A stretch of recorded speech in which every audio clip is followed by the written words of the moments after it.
Assalamualaikum warahmatullahi wabarakatuh. Bismillahirrahmanirrahim. Nafsu itu benar-benar dilatih. Maka masyhur dalam cerita ada orang perang sama Ali radhiyallahu anhu. Ketika perang ini sangat semangat. Tapi ketika orang itu meludahi dan Sayyidina Ali ini tersinggung karena diludahi, Sayyidina Ali langsung angkat tangan. Sudah, perangnya nggak usah diteruskan. Karena saya marah sama kamu sekarang demi nafsu. Karena kamu meludahi saya. Padahal saya tadi motifnya demi Allah dan Rasul. Jadi sangat tipis bedanya kita emosi karena diri kita dan emosi karena Allah dan Rasul. Sehingga ketika diludahin ini terus beliau mikir, jangan-jangan perang saya karena saya diludahin. Nah, yang hilang dari peradaban modern adalah Allah itu tidak begitu hadir di hati kita. Saya sering cerita di mana-mana, teks hadis itu sebenarnya berbunyi gini, ini hadis sahih. Mangka na yu'minu billahi wal yaumil akhir fal yukrim jarohu. Ada yang fal yukrim jarohu doifahu, ada yang fal yakul khairan aul yasmut. Siapa yang iman dengan Allah dan Rasul maka harus memuliakan tetangganya, memuliakan tamunya. Dulu itu ada seorang ulama, dipanggil anak muda, dibully dari sekarang. Wahai kiai, datang ke rumah saya. Datang kiai itu. Setelah sampai ke rumah orang itu, silakan kiai kembali ke rumahnya. Saya tidak butuh kiai. Kiai itu dengan riang kembali. Setelah di rumah dipanggil lagi. Pak Yai, silakan datang ke rumah saya. Datang lagi. Ya senyum-senyum kiainya santai. Wah, nggak jadi butuh Pak Yai, silakan kembali lagi. Sampai 3 kali. Oh, itu kalau rektor digitukan marah itu. Dosen marah. Kiainya santai. Santai, senyum-senyum, rileks. Ketika ditanya, kenapa Pak Yai tidak tersinggung? Jawabannya unik. Anak muda, saya ini senang sekali nuruti perintah Allah, disuruh menghormati tetangga. Sehingga ketika Anda manggil, ya saya datang. Ketika Anda nyuruh pulang, ya saya pulang. Saya senang sekali nyenangkan tonggo. Dan itu perintah Allah, jadi tidak ada hubungannya dengan kamu. Wah, pemudanya nangis minta dimaafin. Kalau kita kan enggak, kita ini dosen, kiai, mungkin kita doktor, mungkin kita profesor. Tapi kita ini sering didikte oleh orang bodoh. Kalau orang bodoh itu jengkel, lo kita ya jengkel. Lo kamu jengkel, dijengkelkan orang bodoh itu namanya terdikte. Itu bodoh apa pinter? Oh, itu tidak pinter sama sekali. Kalau betul-betul kamu pinter, hanya bisa didikte oleh Allah Subhanahu wa Ta'ala. Jadi antara hukum Allah apa? Wa ahsin man asa'a ilaika. Berbuatlah baik sama orang yang berbuat buruk sama Anda. Itu dikteannya Allah. Kalau dikteannya orang-orang bodoh, kayak dimangkel ben mangkel. Terus kamu mangkel. Itu bodoh apa pinter? Nah, problem kita kekinian adalah wong pinter, wong bodoh. Itu bodoh-bodoh bisa didikte oleh sekelilingnya. Terus karuan wataknya perempuan seperti itu. Wataknya anak-anak seperti itu. Kita didikte. Anak-anak jengkelin kita mangkel. Berarti kita didikte oleh orang bodoh. Makanya agama itu unik. Kadang ngendikan wa ahsin man asa'a ilaika. Kadang wasil mangkoto akad. Sambunglah orang yang memutus kamu. Karena dengan demikian kita hanya didikte oleh Allah Subhanahu wa Ta'ala. Bukan didikte oleh hukum sosial. Cara Jawane nak ngapiki tangga sing apik akeh tunggale. Berbuat baik sama yang berbuat baik pada kita itu mbok orang fasik ya seperti itu, maling ya seperti itu, sama. Tapi kalau berbuat baik sama orang yang berbuat jelek sama kamu itu baru luar biasa. Dan memang teksnya hadis wa ahsin man asa'a ilaika. Berbuat baiklah sama orang berbuat buruk sama kamu. Jadi enggak boleh orang didikte. Makanya ngaji di sini diantaranya saya akan cerita dalam sebuah hadis sahih, dalam hadis hasan yang diriwayatkan Imam Tirmidzi, ada kalimat dari Rasulullah sallallahu alaihi wasallam. Dawe Nabi, la takunu imma'atan, taquluna in ahsanan nasu ahsanna, wa in zolamu zolamna. Walakin watti'u anfusakum in ahsanan nasu antuhsinu, wa in asa'u Allah tazlimu. Kamu jangan jadi orang yang mudah diombang-ambingkan oleh orang sekeliling kamu. Yaitu kamu mengatakan, jika orang baik ke saya akan baik, jika orang buruk ke saya juga akan membalas buruk. Itu namanya Anda didikte. Tapi berkomitmenlah kamu akan berbuat baik meskipun orang lain berbuat buruk. Nah sekarang logika sosialnya begini. Kalau di Indonesia itu ada 1000 kiai, ada 1000 profesor yang ingin membenahi Indonesia. Rata-rata orang awam itu semau gue. Terus mereka mendikte kita. Perilakunya nggak simpatik, perilakunya jengkelin. Terus 1000 profesor ini ikut jengkel. Itu kira-kira jadi solusi apa goblok bareng? Ya? Sama 1000 kiai ini ikut jengkel. Ini jadi solusi apa goblok bareng? Goblok bareng. Nah problem sekarang kita ini biasa didikte orang bodoh. Nah makanya ciri khas orang muslim itu kata Nabi mangkana yu'minu billahi wal yaumil akhir. Jadi baik tetangga karena perintahnya Allah dan Rasul. Pentingnya apa? Bedanya karena berbuat baik ini perintahnya Allah, mbok tonggo apik lagi tetap apik karena perintahnya Allah dan Rasul. Begitu juga dengan hubungan dengan istri, dengan anak. Mbok bojomu lagi cerewet lagi tetap apik. Karena dengan cara itu kita hanya tunduk kepada Allah dan Rasul. Tapi kalau kamu istri saya kalau baik ya saya baik, kalau enggak ya enggak. Berarti Anda didikte oleh perilakunya dia. Itu latihan, ya kalau dalam bahasa pondok, latihan jadi wali itu yang paling berat. Nabi itu kalau sama orang munafik itu sabarnya Masya Allah. Padahal Nabi berso kalau orang itu orang munafik. Karena dengan cara seperti itu, bahwa kebaikan Nabi pada seseorang itu atas perintahnya Allah dan Rasul, bukan atas nama servis. Kalau Nabi hanya baik kepada Abu Bakar, itu mungkin orang bilang, wis aduh nih Abu Bakar baik sama Nabi. Tapi kalau Nabi baik sama orang munafik, Abdullah bin Ubay bin Salul, itu kalau nggak perintahnya Allah dan Rasul itu nggak bisa. Nah ini cobalah berlatih seperti itu, sehingga kita tidak mudah didikte. Ya saya ulang lagi, nggak mudah apa? Didikte. Ini ngaji itu harus objektif. Objektif itu jujur. Jadi bisa saja korbannya ayah saya, bisa rektornya, bisa semuanya. Tapi korban dengan makna yang bagus. Karena di antara saran Al-Quran, Allah ngendikan kalau belajar atau mencari nasihat atau mencari kebaikan apa saja, itu diistilahkan walau ala anfusikum awil walidaini wal aqrabin. Meskipun ketentuan itu merugikan kamu. Jadi ketentuan apapun yang merugikan kita, kita harus tetap kaji. Meskipun itu tidak menguntungkan kita.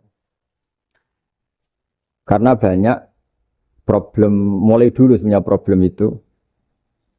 Orang yang wakam da'in yadda'i annahu da'a ilallah, tapi hakikatnya yad'u ila nafsi. Jadi banyak da'i yang mengklaim dirinya mengajak ke Allah dan Rasul, tapi sebetulnya hakikatnya mengajak ke kelompoknya sendiri. Saya ini termasuk kiai yang masih orisinil.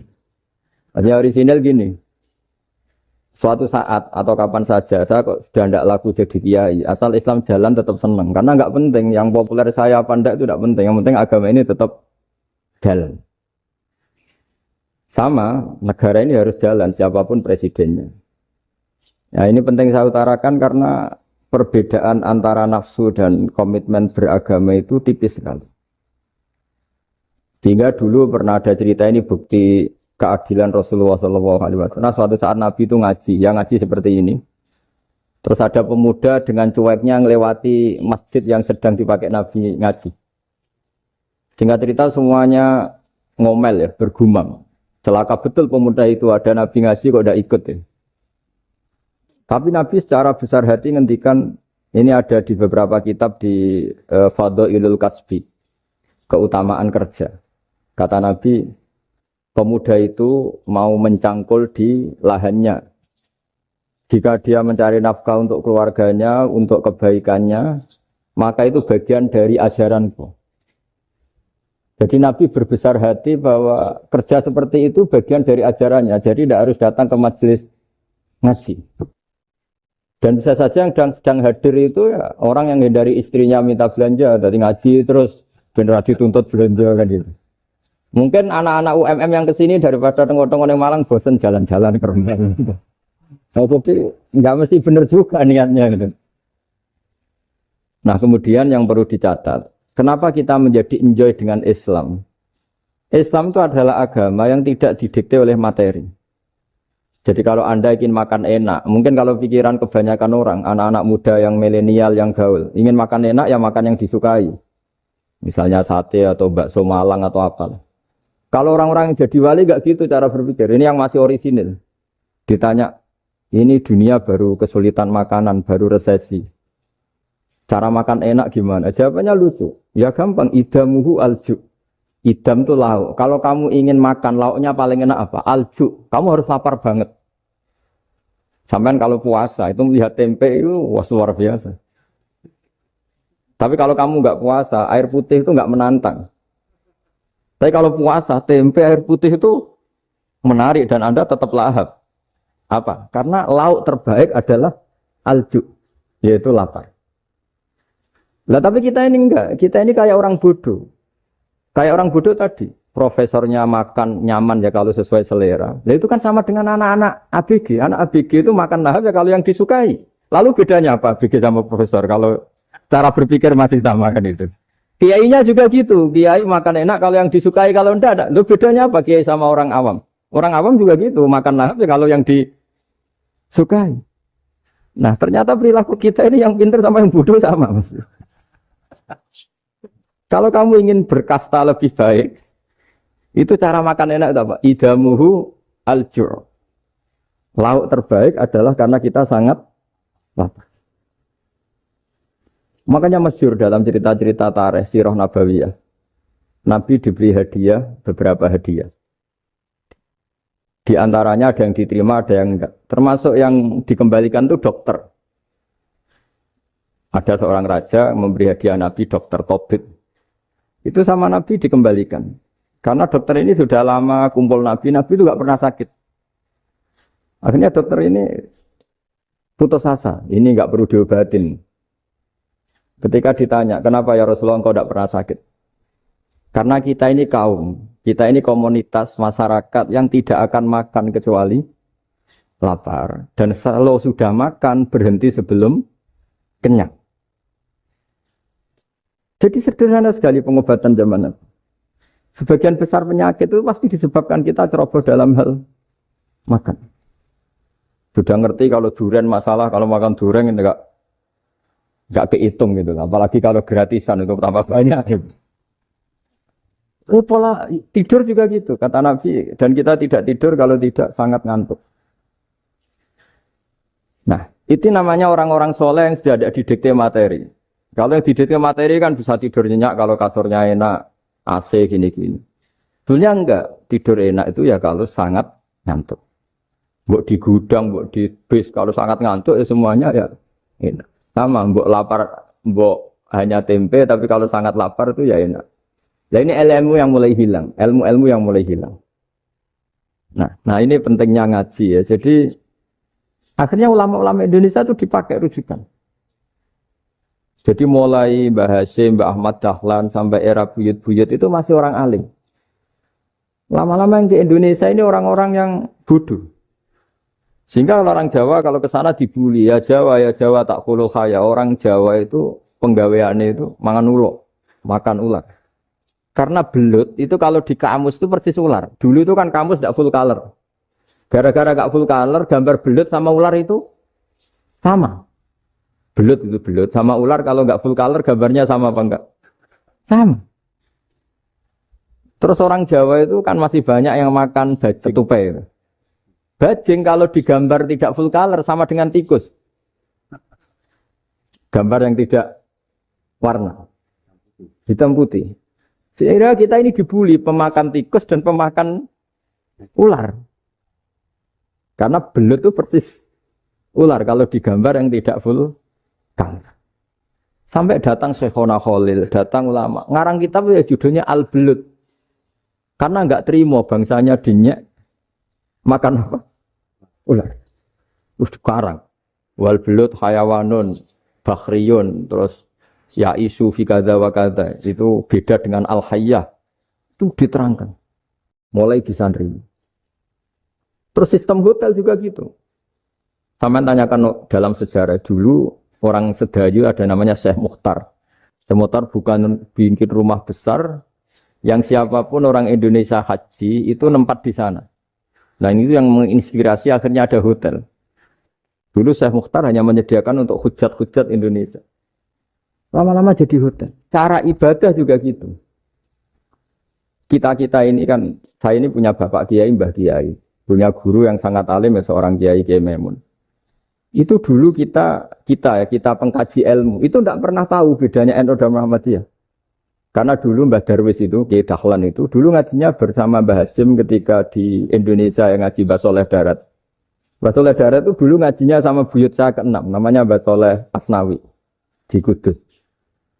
Mbah Soleh Darat itu dulu alim-alimnya orang Jawa ya Mbah Soleh Darat, Soleh bin Umar. Tempatnya di Semarang, tapi beliau itu sebenarnya orang Jepara yang dekat Kudus. Setelah di Mekah, Mbah Hasyim ini mondoknya ya, mulazimnya ke Syekh Mahfud Termas. Tapi sesekali ke Syekh Khotib Minangkabau. Nah yang Mbah Ahmad Dahlan lebih sering ke Syekh Khotib Minangkabau, sesekali ke Mbah Mahfud. Singkat cerita, karena Syekh Khotib Minangkabau sudah modern ya, terlibat organisasi dunia. Pas itu beliau pengagum Muhammad Abduh, pengagum Rasid Ridho. Sehingga bawaannya Mbah Dahlan itu lebih pergerakan, karena beliau lebih mengidolakan Syekh Khotib. Nah, Syekh Khotib sendiri sebenarnya orang Minangkabau. Jadi beliau namanya Muhammad saja sebenarnya. Jadi menantunya orang Arab. Oh itu dicibir mertuanya ini karena punya mantu orang Jawa, orang ndak Arab. Singkat cerita terus di mertuanya bilang gini, kamu jangan pernah bilang kalau orang Arab itu mansa kanal Arab, orang yang bertempat di Arab. Walakin mantakallama bi arabiyyin fasihin, tapi orang bisa ngomong Arab secara fasih. Singkat cerita kalau kamu tidak percaya, nanti suatu saat menantu saya kalau Jumatan, tidak usah kamu kasih tahu, langsung suruh jadi khotib. Tidak usah kamu kasih tahu, sarannya tidak usah kamu kasih tahu. Kalau sekarang kan enggak. Kalau dosen mau jadi khotib kan mengumpulkan materi dulu. Lucunya di antara materinya itu dari TV. Makanya jadi ribet kan khutbah sekarang. Kalau musim corona ya akan ngomong corona, musim apa ngomong apa. Jadi lagi-lagi didikte oleh media. Sebenarnya kalau ngomong kan sesuai kebutuhan umat, ini obatnya apa. Tapi enggak sesuai trending topik, itu kan kayak anak-anak gaul. Ini dokter kok gitu kan aneh. Singkat cerita si khotib ini enggak dikasih tahu, Syekh Muhammad tadi enggak dikasih tahu, langsung disuruh khutbah. Fatakallama bikalamin fasihin. Dia ngomong fasih sekali. Bahkan ngalah-ngalahi fasihnya orang Arab asli. Semenjak itu beliau dapat gelar Al-Khotib, orang yang cakap berpidato berkhutbah. Ya terus desa Khotib Al-Minangkabau. Jadi orang Indonesia itu luar biasa. Dulu yang namanya orang Indonesia di Arab Saudi itu dihormati sekali. Karena yang ke sana itu pasti ulama. Sudah alim di Indonesia ke sana, termasuk Mbah Ahmad Dahlan. Mbah Hasyim dulu karena sama-sama muridnya Mbah Soleh Darat. Lama-lama yang ke sana itu TKI TKW itu ya mulai agak dibully. Dulu Syekh Nawawi di antara ijtihad yang dihormati itu beliau mengkritik nyuwun sewu orang yang kan orang biasanya normalnya kan muji orang mati syahid. Hebat orang mati syahid itu hebat gini. Oke, kita sepakat orang mati syahid itu hebat. Tapi kata Imam Nawawi dengan syarat niatnya itu li'ila'i kalimatillah dan itu bawaan takdir. Saya ulang lagi itu bawaan takdir, harus mati di medan perang. Tapi tidak boleh seseorang ini niat perang, tapi niatnya supaya syahid. Karena kalau begitu berarti dia berniat supaya menjadi maktulal kafir, orang yang dibunuh orang kafir. Kedua, dengan dia mati berarti pasukan Islam berkurang. Berarti dia ingin pasukan berkurang, hanya ambisinya dia ingin langsung ke surga. Misalnya pasukan orang Islam itu 10, orang kafir 10. Kalau kamu ingin syahid berarti mati 1 kan, tinggal 9 kan? Nah kalau yang seperti itu 10 kan mati semua. Gara-gara ingin syahid akhirnya perangi rapati tenanan, benang mati, benang mlebu swarga. Kata Syekh Nawawi, ya enggak. Kalau kamu perang sama orang kafir ya niat menang. Dengan niat menang ini kamu ingin li'ila'i kalimatillah. Tapi kalau kamu ingin syahid, berarti kamu menuruti keinginan nafsu kamu yang cepat masuk surga. Itu orang Arab kagumnya bukan main. Karena di mana-mana orang itu dinilai dari niatnya. Paham ini ya? Tapi perang loh ya, dalam kondisi perang, bukan teroris. Perang itu artinya orang kafir yang ingin bunuh kita, itu perang namanya apa? Perang. Dulu orang cerita syahid itu hanya pokoknya syahid itu hebat, pokoknya syahid itu hebat. Syahid di medan perang itu hebat, pokoknya syahid di medan perang hebat. Tapi ketika Syekh Nawawi memberi penjelasan ilmiah, Jika kamu perang ingin cepat mati, ingin cepat syahid, artinya ini untuk pemenuhan diri kamu, karena kamu bayangkan langsung masuk surga. Kamu lupa bahwa dengan kamu dibunuh, kekuatan Islam berkurang.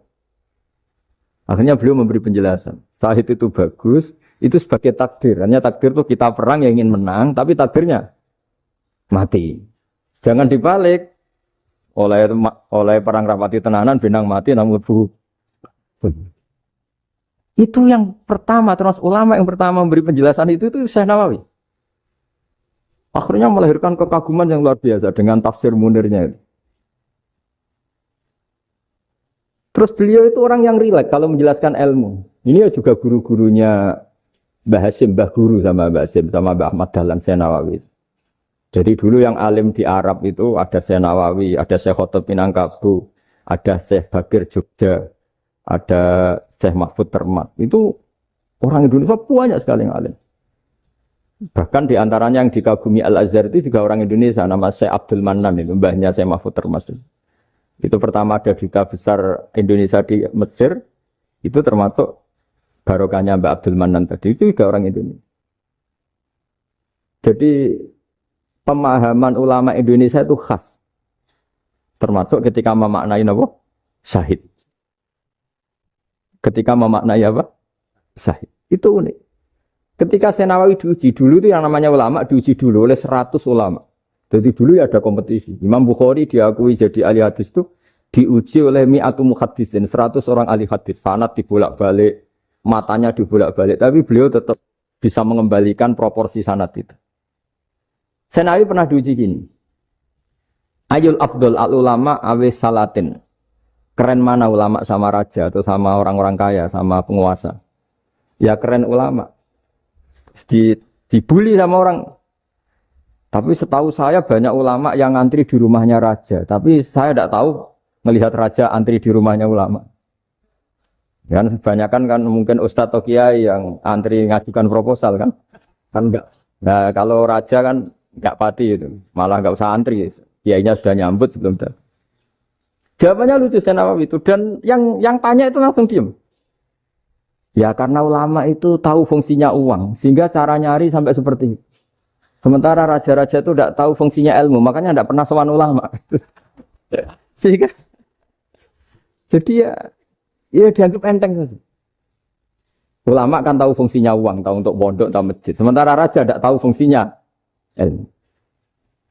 Jadi itu khas Jawa ya. Khas Jawa, khas Indonesia. Apa-apa yang menurut orang banyak dengan tanda kutip itu buruk atau baik, itu orang Jawa menafsirkan tuh gampang saja. Sehingga semenjak itu Jawa itu dipandang betul. Saya punya kitab namanya Qadhayal Haji wal Umrah. Itu terbitan Hayatul Ulya Arab Saudi, milik Wahabi. Itu diantara fatwa yang dipakai untuk solusi muskilatul haji, problem-problem haji kekinian. Itu fatwanya syekh-syekh yang dari Indonesia. Termasuk Syekh Khotib Minangkabau, Syekh Nawawi Banten, Syekh Bakir Nur Jogja. Misalnya begini, dalam fatwa-fatwa yang menyulitkan kita ya, sampai sekarang jadi perdebatan. Ketika Safa dan Marwah itu dengan batas tertentu, saya ulang lagi dengan batas tertentu. Mau tidak mau atas nama kebutuhan, itu kan butuh perluasan. Karena kalau naik turun itu mudah disepakati ulama. Jadi misalnya gini ya, saya punya tanah seluas ini. Pasti orang akan mengatakan sampai bawah ya tanah saya, sampai atas tanah saya. Itu mujma' alaih, itu disepakati. Sehingga Nabi ngendikan al-Ka'bah min tuhumil ardi ilas sama Ka'batun. Ka'bah sampai ujung bumi, sampai ke aras semuanya Ka'bah. Sehingga tidak ada perdebatan ulama ketika Masjid Haram di tingkat, kemudian yang di atas sholat. Tetap dia menghadap Ka'bah. Tidak harus diluk melihat di bawah, enggak. Karena Ka'bah sampai langit. Sama, tanah Anda kamu tingkat sampai 10, enggak ada tetangga protes. Karena bawah sampai atas tanah Anda. Tapi kalau diperluas, tanah Anda kamu luaskan setengah meter saja atau 3 cm saja, iso geger mbek tonggo. Karena di mana-mana batas itu ya tadi. Kalau atas bawah miliknya, kalau samping enggak. Pertanyaannya, perluasan Mina itu ke samping. perluasannya Matof yang Mas'a itu juga ke samping. Gweger kan ulama dunia. Bagaimana hukumnya Mina Jadid? Mina yang diperbarui atau Mina yang diperluas. Itu diantara rujukan baik yang membolehkan maupun yang menentang. Itu ya Syekh Indonesia. Itu orisinal tuh. Saya punya kitab orisinal terbitan Hayatul Ulya. Kira-kira ya kemenaknya Arab Saudi kalau di Indonesia itu. Itu yang dirujuk Dawei Syekh Nawawi, Dawei Syekh Khotib Minangkabau. Karena apa? Ada logika khas Jawa. Misalnya begini. Meskipun saya tidak perlu fatwa Mina Jadid sah apa enggak, memang jadi perkhilafan ulama. Misalnya kampung ini dinamai Mina. Pertanyaannya gini, tanah yang di samping ini bisa milik Anda apa enggak? Ya bisa Gus kalau dibeli atau dihibahkan. Berarti tanah di samping Anda menjadi milik Anda karena ada proses pengambil alian lewat beli maupun hibah. Nah masalahnya ini negara itu berhak menganeksasi atau memasukkan ini sebagai Mina. Itu ulama Jawa kalau ditanya, alasannya apa? Fa'innal muttasila bisek hukmu dzalika syek. Karena yang gantet, yang mutasil, itu bisa dihukumi seperti sesuatu itu. Jadi kalau ini Mina, ya yang gantet Mina ini, ya bisa dikatakan Mina. Beda dengan membuat Mina, Malang Mina, wah itu tidak bisa, tidak mutasil kan. Itu enteng sekali ulama Jawa. Satu ya tentu karena kebutuhan, tapi asal masih al-muttasilu bihi, yang masih tanah yang masih mutasil. Nah, ketika perluasan mas'ah antara sofa dan marwah kan misalnya ini batas luasnya sofa, ini batas luasnya marwah. Lalu atas nama kebutuhan, sofa marwah itu sampai sini. Sampai agak meluas ke sini. Itu geger Arab Saudi. Wah, ini gimana? Padahal tawaf itu harus antara Gunung Sofa dan Gunung Marwah.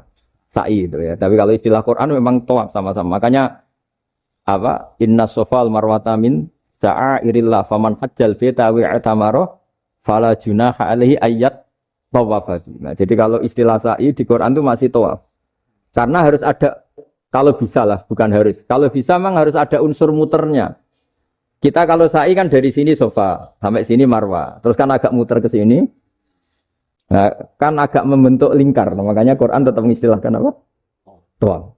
Jadi bukan sini ke sini, terus sini ke sini kan enggak, tapi sini sampai sini, terus muter kan, terus sini. Jadi antara setar dan selama ini prakteknya kan gitu ya.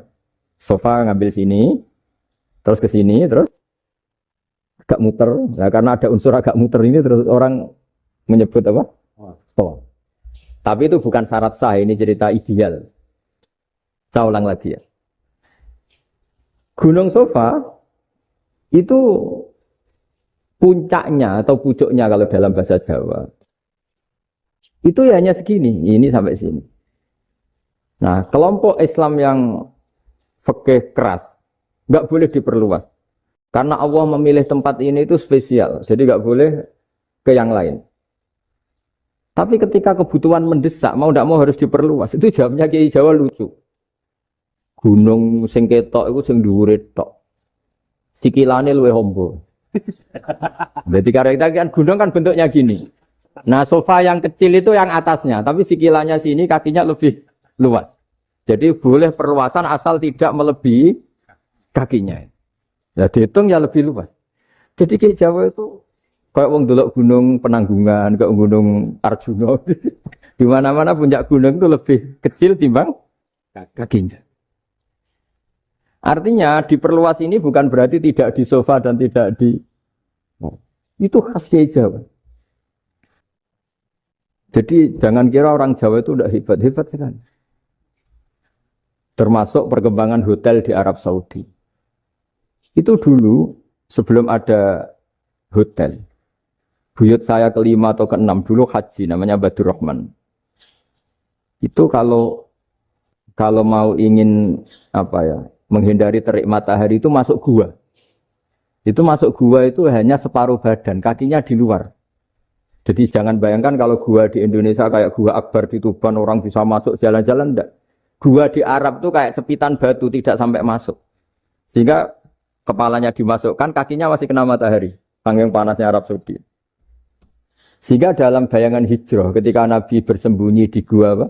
Sur, itu kata Abu Bakar, kalau orang kafir melihat kakinya pasti melihat kita karena nggak bisa masuk penuh.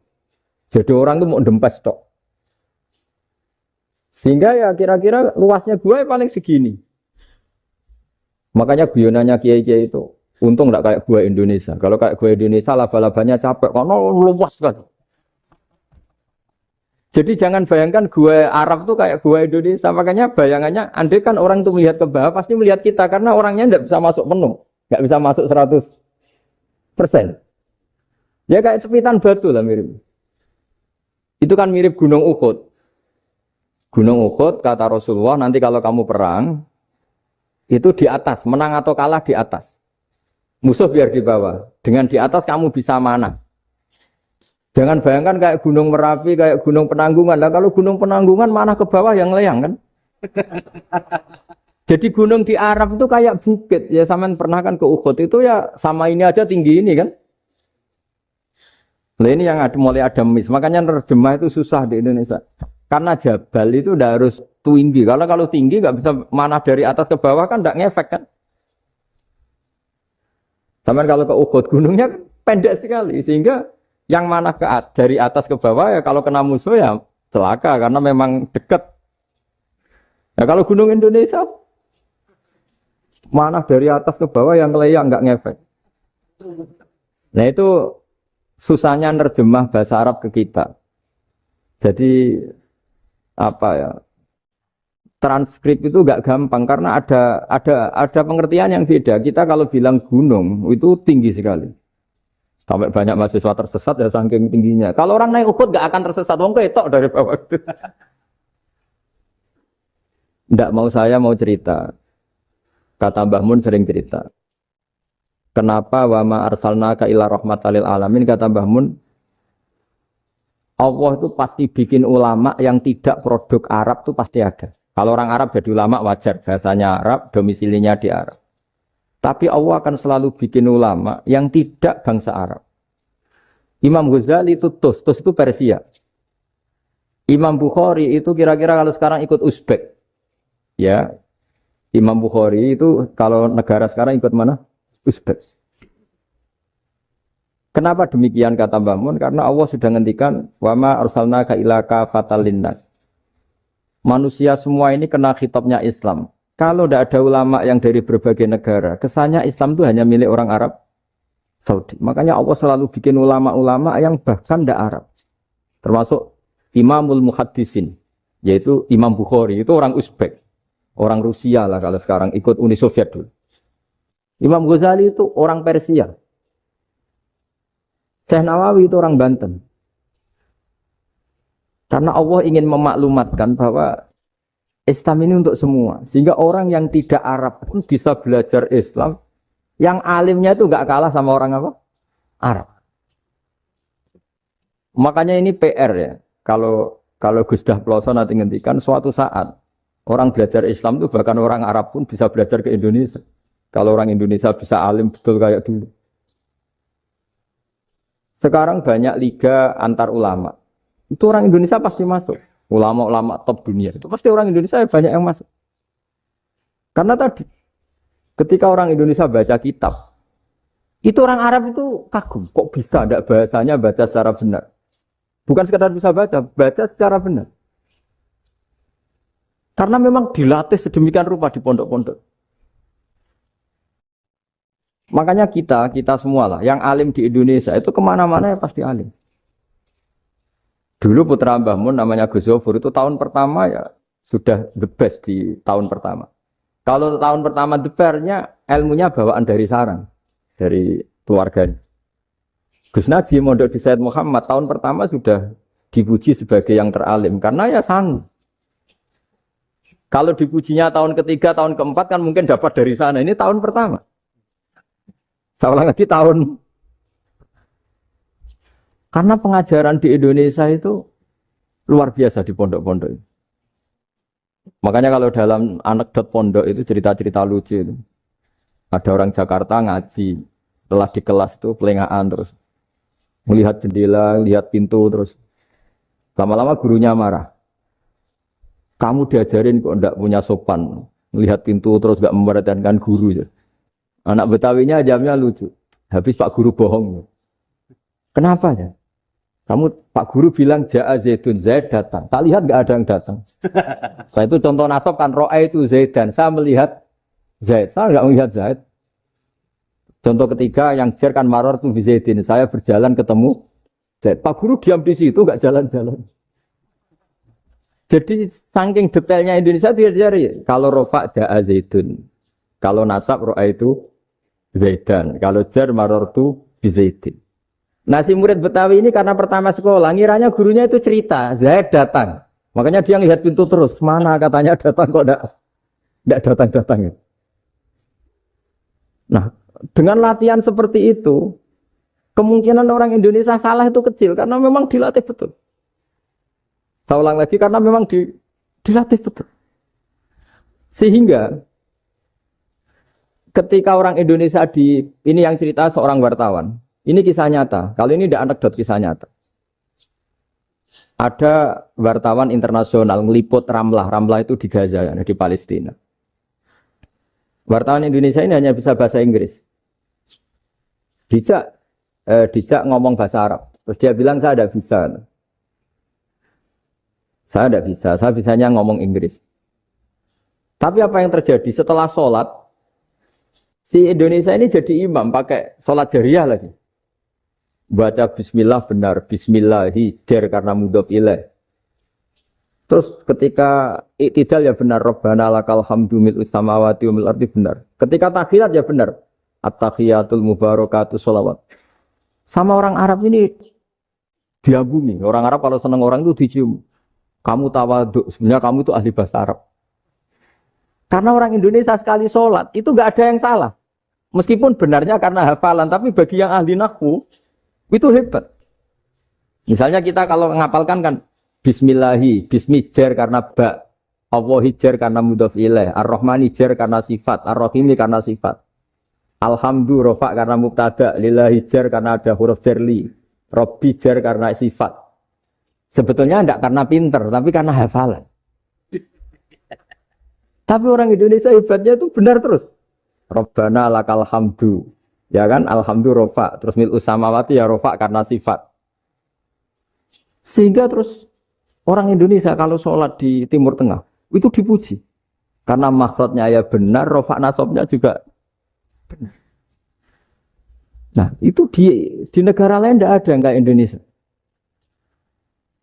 Orang Cina itu sering bikin marah orang-orang Arab karena kalau dongo itu nggak fasih kayak orang Indonesia. Orang Indonesia kalau dongo ya Allahumma tohir qalbi.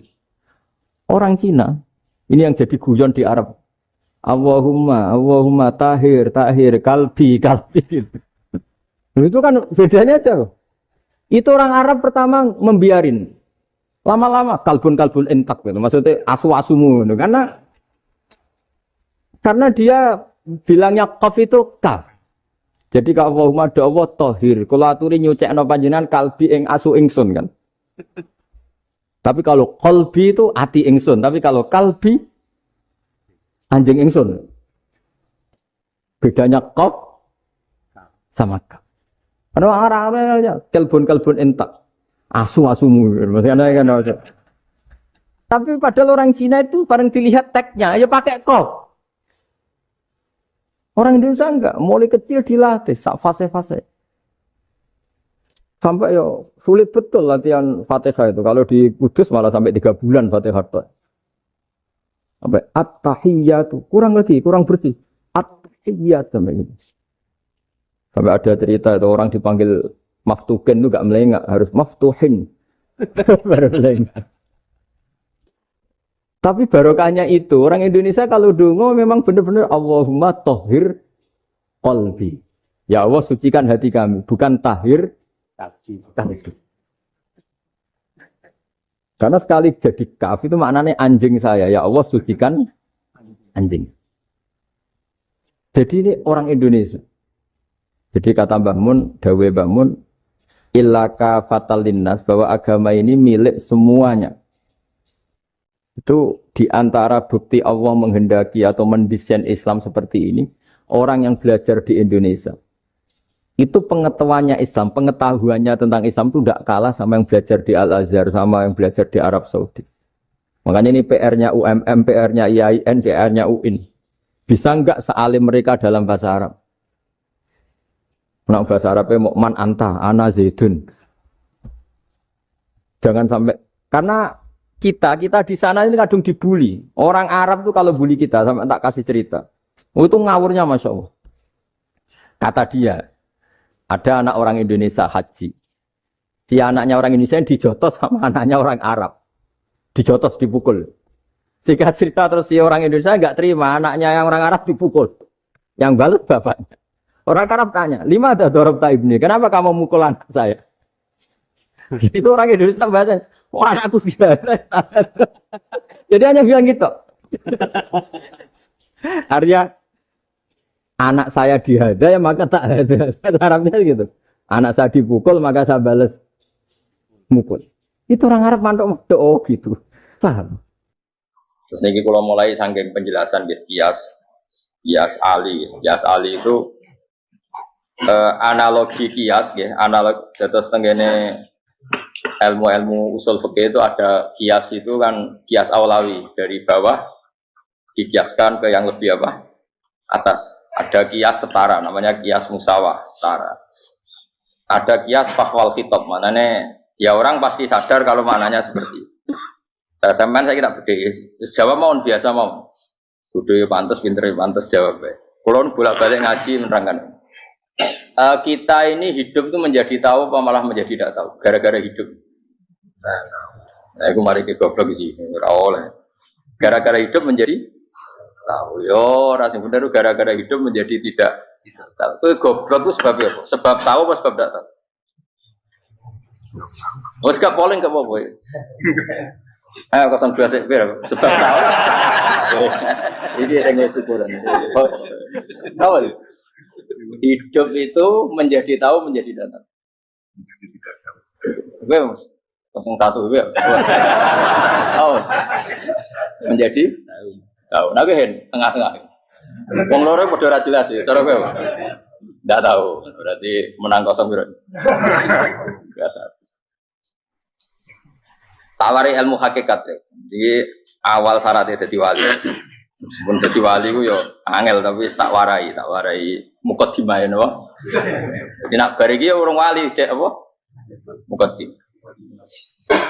Nah, sekarang misalnya gini, saya mau minum teh. Jadi saya melihat teh. Terus saya minum teh. Karena saya fokus minum teh terus anak saya main di sekeliling saya, anak saya kecil misalnya. Terus jatuh. Saya ini dianggap bodoh kan? Bodoh kan? Gara-gara mau minum teh fokus saja membiarkan anak jatuh. Yang andai kan saya tidak fokus minum teh, mungkin anak saya terkontrol. Terus ngerti ada cilik kan potensi apa? Begitu juga dunia.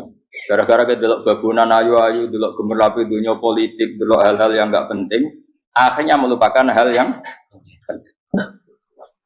Sekarang misalnya Allah itu Ar-Razzaq, pemberi rizki, Allah itu Al-Mudabbir sing ngatur dunia. Gara-gara Fauzi terus meyakini satu makhluk apa yang nyelametno Indonesia. Ini kan dari iman kepada Allah menjadi iman kepada itu tidak boleh sih. Iman ya be pangeran. Jadi dunia itu biasa wae. Oh, nomor kok iso nentokno. Cuma ya tetap berorganisasi secara duniawi, tapi tetap sih menentukan. Iki rungono tenan awas. Nah, karena kita hidup, maka menjadi tidak tahu. Kita tahu itu menjadi tidak tahu. Surgono sehingga nanti tak terangkan sekian dalil dari Quran dan hadis. Gara-gara saya fokus minum teh, terlena mau ngopi, wasena isu-isu ngopi. Gara-gara terlena itu anak saya jatuh, menjadi tidak tahu. Begitu juga dunia. Makanya Allah sering memberi nasihat, fala taghurrannakumul hayatud. Kamu jangan tertipu lagi di dunia. Ibaratnya Allah nempi direm, dat paling penting, paling pokok. Tapi kamu abaikan. Kamu bilang jabatan penting, teman penting, mitra pejabat penting, komunitas penting. Kamu sampai lupa bilang nah Allah itu lebih penting. Nah, ini sudah mulai kena hijab. Nah orang yang kena hijab ini nanti tidak bisa masuk surga karena Allah duka dengan duka marah besar. Allah ngendikan kalla innahum ar-rabbihim yauma idzil lamahjubun. Orang-orang ini nanti ketika di akhirat terhijab dari saya karena zaman yang dunia ora tau roh aku. Kenapa kok terhijab? Justru karena ada yang diketahui, justru ada yang diketahui. Contoh paling mudah itu copet atau lonte atau koruptor atau apa saja. Misalnya nyuwun sewu orang jadi copet itu kan umur 17 atau misalnya jadi pekerja seks nakal itu kan umur 17 atau 18. Hanya karena pernah mendapat rezeki dari judi misalnya atau dari transaksi yang haram. Terus dia bilang gini, aku nak jadi copet mangan kopo. Aku nak judi mangan kopo. Aku nak gak jadi wong nakal mangan kopo. Padahal dia 17 tahun nyatanya bisa makan, birizkillah apa? Tapi pernah merasakan 1-2 bulan dari rezeki haram, dia menvonis seakan-akan tidak bisa makan kecuali dari rezeki haram. Ya itu tadi, gara-gara tahu nikmatnya uang yang sepintas lewat haram, nyopet atau korupsi, terus menafikan nikmat-nikmatnya. Jadi dari tahu nikmatnya nyolong atau korupsi menjadi tidak. Makanya kalau dalam ilmu tasawuf itu gini fatwalian, manusia sekarang itu tidur, kalau mati baru bangun. Jadi cara ilmu tasawuf itu anna sunyamun wa idza matu intahu. Mungkin ada yang hafal tapi ra paham. Jadi rata terang. Anna sunyamun wa idza matu intahu. Manusa kabeh sak donya iku turu. Nek mati lagi tangi. Mergo kena wis mati iku lagi roh. Jebule sing hak tenan iku sujud ning pangeran.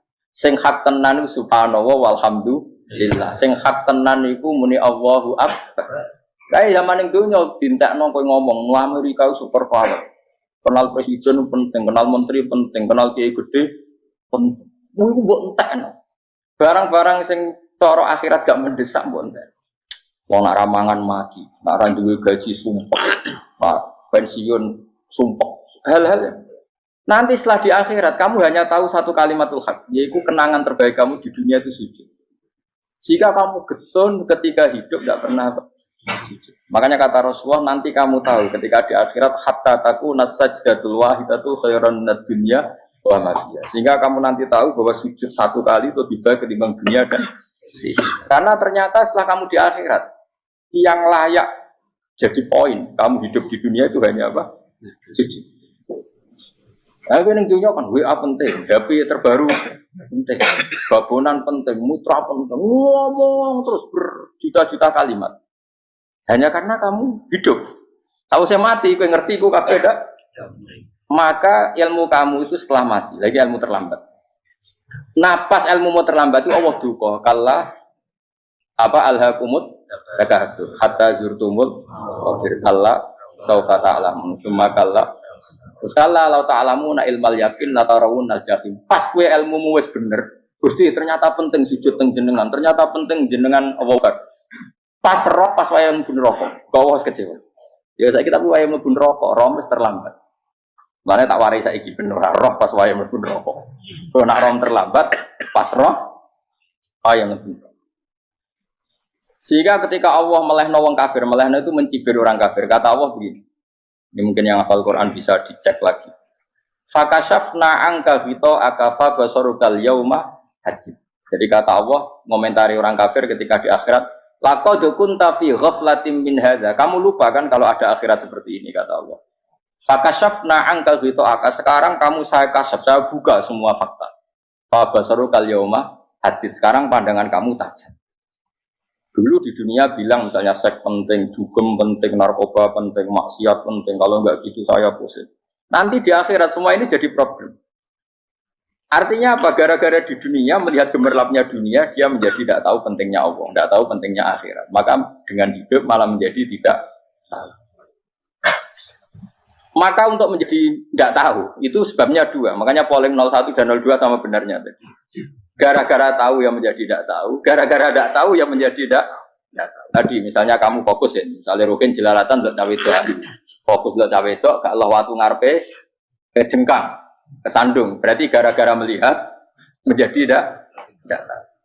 Ya kira-kira seperti itu. Gara-gara fokus dulu dunia, nganti raro hahae Allah Subhanahu wa Ta'ala. Di sini Allah sering pesan, fala taghurrannakumul hayatud dunya wala yaghurrannakum billahil Kamu jangan tertipu dengan kehidupan dunia.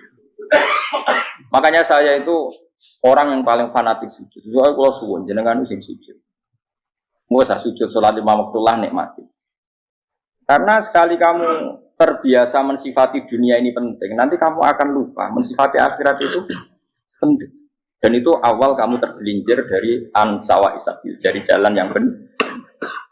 Makanya tadi pepatahnya orang sufi apa? Anna sunyamun wa idza matu indah. Manusia itu tidur, kalau mati baru. Terus contoh kedua begini. Kenapa Allah begitu murka ketika orang tidak mengerti hak-haknya Allah? Bukan karena Allah anarkis atau keras. Memang secara akal pasti begitu. Saya sama tak beda ini. Ya contoh gampang-gampang saja, tak wari logika. Kalau ada orang buta lewat kemudian nabrak tembok, karena apa? Karena buta kan? Buta itu maknanya apa? Tidak tahu. Akibat tidak tahu, nabrak tembok. Ya kan? Karena tidak tahu nabrak tembok, karena tidak tahu terjatuh di sungai, karena tidak tahu terjatuh di jurang. Sekarang juga sama. Orang karena tidak tahu pentingnya agama, tidak tahu pentingnya Allah, kemudian dia fokus ke duniawi. Akhirnya ya nabrak tembok. Natijanya sama enggak? Saya ulang lagi ya. Orang buta karena tidak tahu nabrak tembok. Orang fokus untuk perempuan cantik atau melihat apa, kemudian dia tidak tahu depannya juga nabrak. Untuk menjadi nabrak itu syaratnya tidak tahu apa tahu. Bisa dua-duanya. Tidak tahu ya sebabnya nabrak, fokus ke yang lain ya bisa. Nah, maka tidak tahu ya sebab nabrak, fokus ke yang lain juga sebab. Nah mata kita, hati kita ini sudah dipenuhi hal-hal yang tidak penting, sehingga kita lupa dari hal yang penting. Kayak tadi kita mau minum kopi saja, fokus sampai meninggalkan anak main sampai jatuh. Berarti minum kopi sebenarnya tidak satu kebodohan. Tapi ketika membiarkan anak kecil jatuh itu adalah kebodohan. Sebetulnya makan menikmati dunia itu tidak kebodohan. Tapi ketika Anda melupakan Allah itu menjadi satu apa? Kebodohan. Ini disebut kamu jangan terlena oleh kehidupan apa? Dunia. Nah kenapa terlena? Itu kakean delok. Mulane Nabi itu ora tau delok dunia. Nabi, saya ini alat gitu diwali, tapi mukadimah. Kulon itu belum pernah delok. Saya pernah punya kakak wakil bupati, punya teman gubernur banyak tuh. Kalau delok susu rawani, mereka khawatir senang. Nabi itu pernah, Nabi itu jenenge manusia pernah lewat itu. Kemudian tonggo-tonggone Nabi kebetulan pas pulang bawa unta-unta banyak. Itu Nabi melihat mungkin 0, sekian detik. Itu wis dilori pangeran. La tamudanna ainaika ila ma mata'ana bihi azwajam minhum zahratal hayatid. Jadi misalnya kayak Rogen misalnya dulu wong numpak Alphard pejabat ono sing bukakno. Enak dah nak jadi wong ngene iki. Kalimat itu direkam oleh Allah bahwa Mustafa pernah ngomong enake dadi wong iku numpak Alphard ono sing bukan. Tapi kan tetap kirim. Sehingga nanti di akhirat kalimat itu direkam misalnya nanti ternyata yang numpak Alphard misalnya nyuwun sewu misalnya yang numpak Alphard tadi tetap di neraka, kamu ya ikut di neraka. Karena dia menikmati Alphard lali akhirat, kowe yo ngangen-angen kepengen seperti itu. Maka poinnya sama. Mlebu neraka bareng. Terus ada orang sujud di musola, melarat sujud. Kowe gak pernah enake dadi wong iku. Padahal sujud itu yang menjadi orang masuk surga. Terus kowe ditakoki ning akhirat. Kowe tahu angen-angen dadi wong sujud mboten nate. Tapi kowe tahu angen-angen mewah nate. Yes, seneng kono kira-kira gitu. Lha iku latara undal pas kowe roh ilmu yakin pas wae mlebu neraka. Lha iki mulane tak ajari dini kiat-kiat supaya kira mlebu. Makanya latih melihat dunia gue juga kesuwen. Misalnya di konco, di pejabat. Kalau nanti di keluarga pejabat, sampai sekarang pun saya sering punya teman. Buat nanti kalau melihat bahwa dia pejabat. Karena saya takut dosa. Saya melihat dia seorang mukmin yang sujud, yang sholat. Saya bodoh sekali kalau melihat dia pejabat. Karena itu tidak ada artinya di akhir. Saya sampai sekarang yang saya melihat presiden orang yang mukmin, sehingga saya harus hormat. Saya melihat bupati orang yang mukmin, sehingga saya harus hormat. Melihat sampean ini wong sing mukmin, malah gue jalalan barang ini sudah mukmin plus. Jadi rasa tiga kartu pinter gue jalalan. Jalalan gudul bisa gaya bisa. Gudul lu rano mana nih? Oh anu keangger wong iso maca kitab kok. Just lah. Jadi saya ulang lagi. Makanya saya itu nanti kalau sampean alim sudah kayak saya, itu pasti nggak kagum sama sahabat. Sahabat itu, apalagi Rasulullah ya tentu. Sahabat dulu aja yang gampang ditiru. Sayyidina Umar ketika ditusuk oleh Abu Lu'lu' siapa? Al-Majusi. Abu Lu'lu' itu seorang Majusi. Dan Umar itu orang pendendam. Dia orang pendendam. Tapi tentu karena dia orang baik, ya pendendamnya hal-hal yang baik. Coba kalau kamu ditusuk orang itu dendam nggak? Kira-kira sebagai manusia kan dendam. Itu tanyanya begini sama yang ya taruh sekarang orang dekatnya. Yang bunuh saya tadi siapa? Itu Abu Lu'lu' al-Majusi, Hulamul Muhirah. Dia budaknya Muhirah. Majusi, iya ya Umar. Dia sudah mau mati. Itu ngendikan gini, sama siapa teksnya? Alhamdulillahilladzi lam yaj'al maniyati biyadi rajulin sajadalaka sajdah yuhajuni biya yaumal qiyamah. Ya Allah, terima kasih sekali ya Allah. Engkau mentakdirkan saya dibunuh oleh orang yang enggak pernah sujud. Kalau saja dia pernah sujud, maka dia berhak menuntut saya dengan sujudnya untuk masuk surga. Artinya gini, kalau dia ditusuk orang yang pernah sujud, misalnya Sayyidina Umar kok ditusuk oleh Ruhin, kemudian Umar masuk Ruhin masuk neraka, aku tetap pedih Gusti. Isowai sujudnya dia menjadikan enggak berhak masuk neraka. Artinya Umar sangat hormatnya pada sujud, dia enggak berani. Jadi kira-kira kok Umar sujud kowe, iku kira-kira rawani maksud anak kowe mlebu neraka. Piye-piye di kekuatan sujud yang mempotensikan tetap dia masuk surga. Makanya dia seneng, dendamnya kesampaian.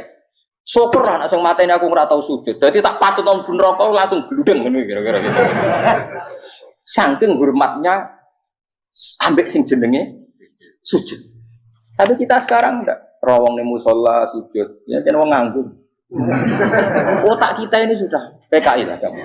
PKI halus. PKI yang tanpa kartu, paham? Makanya Allah kalau muji sujud, enggak sampean tak latih supaya baca Quran yang benar. Kayak apa Allah bikin Ka'bah? Kayak apa mulianya Ka'bah? Itu dibikin Allah untuk apa? Lil akifina wa satusai warrukais sujud, dan untuk orang-orang rukuk dan sujud. Ketika Allah menurunkan rezeki di bumi dan di langit, itu perhitungannya Allah mau sitok asli. Rabbana liyuqimus shalah faj'al afidatan minan nas tahwi ilaihim warzuqhum inasab. Gusti, ben nak sujud ku kuat. Piye-piye menungso nak ramangan ra kuat. Nak is kuat, di tenaga yo ben sujud. Liyuqimus shalah. Ketika Allah muji orang baik atau ibunal abidunal hamidunas saihuna satruse arraqiunas yang rukuk yang sujud. Karena tadi ketika nanti Anda di akhirat, kenangan terbaik Anda di dunia itu hanya sujud. Liane itu. Coba misalnya kene akhirat terus video disetel pas kongkoi-kongkoi ini perapatan. Bariku nglamonem disetel. Jadi pegawai negeri. Ngayal gajine sakmene, engko sakmene go ayo kan direkam kabeh. Oh ora sini-sini wong. Terus tokoh idola sing duwe wae sing tumpakane Alphard sekretaris saya. Iku mbok nang utakem iku berpuluh-puluh tahun. Dan itu jumlahnya poinnya misalnya 100.000.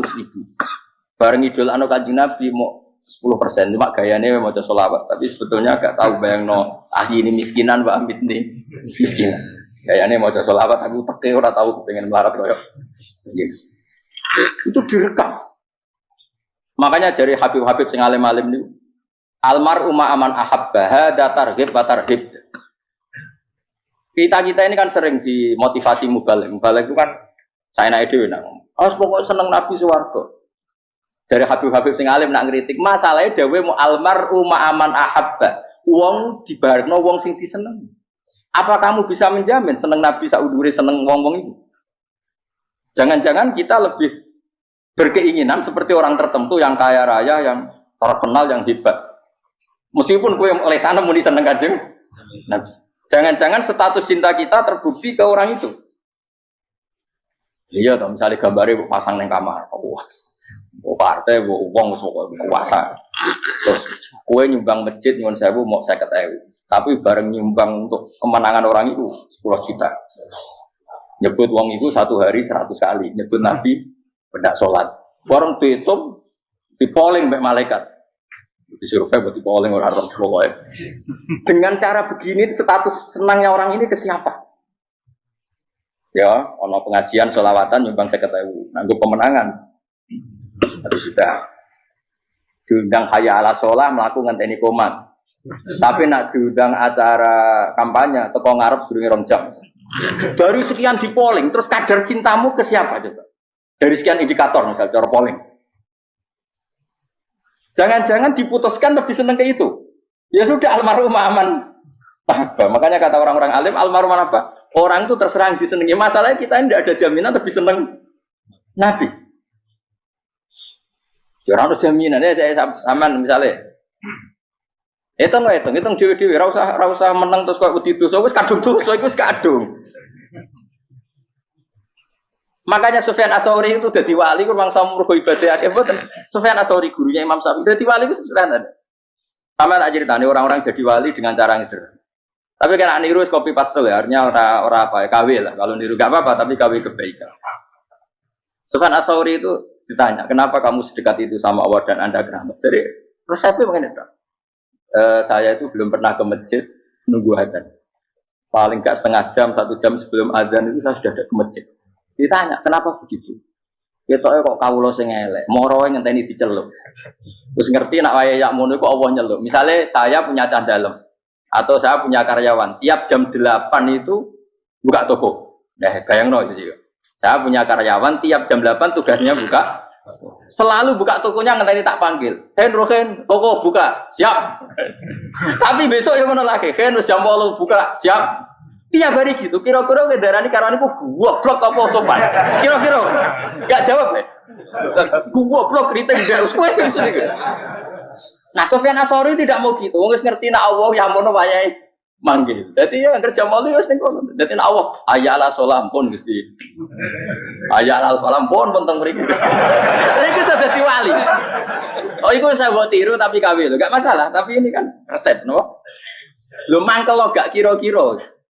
Ono karyawan tiap jam 8 kon buka toko. Selalu marane ngenteni di pagi. Jadi wali dulu tuh punya cara muamalah sama Allah tuh luar biasa. Ya ora usah mbok tiru terus men dadi wali wis ra iso kadung salah. Biasa wae. Aku lah nganti saiki ya biasa wae. Aku mau masjid ngenteni mek umat ya biasa wae. Tapi aku kan iso dadi wali lewat jalur liya lah aku ya. Jalurku kan akeh. Mulang ya mari wali, sabar ning coba ya mari wali. Dene ana jalur, fikir ya mari wali gitu. Tapi kan loro, fikir loro. Jadi Imam Adil ya wali, di bojo judes iku wali masyhur. Ana wali mu barokah di bojo judes. Jadi ya jalur dadi wali. Wo lebih ngeri lagi. Ngeri tenan nganti akhirat aja wedi.